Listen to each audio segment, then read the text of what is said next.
Scientists recently reported a huge breakthrough in treating one of the most impactful viruses in human history. Let's talk about it. We've come a long way in HIV research in the last 50 years. It's gone from an unidentifiable, unavoidable, and unstoppable death sentence to a well-understood and completely manageable disease. People who have HIV today can live long, healthy lives and even engage in what used to be risky activities without endangering their partners. One major breakthrough was antiretroviral therapy, or ART. It basically prevents any active virus present in the body from damaging the cells that it infects. But some viruses are clever.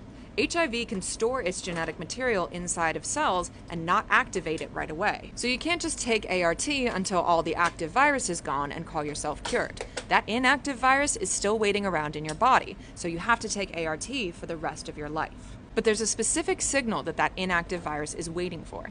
It's kind of like an undercover spy waiting for a signal from headquarters to come out of hiding and get to work. So if you can figure out what that secret signal is and mimic it, you can trick that inactive virus into coming out of hiding so that the ART can gobble it up on the spot.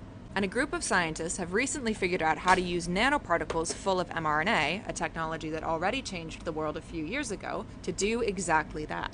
These cells have previously been pretty resistant to drug delivery mechanisms, so this in itself was a huge breakthrough. Then once they're inside the cells, the nanoparticles start releasing the mRNA, which acts as a set of instructions for the cells to temporarily start cranking out that secret signal that the HIV is waiting for. Once the virus is out in the open, the ART gets to work and kills it. And because mRNA is a single-use molecule, it gets naturally degraded once it's done its job. In theory, this approach could create a world where an HIV patient, instead of having to take ART for the rest of their life, could just be cured.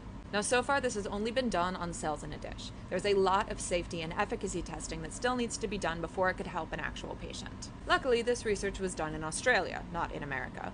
In America, funding for HIV research has been completely decimated in the past few months because it does not promote the interests of the American people.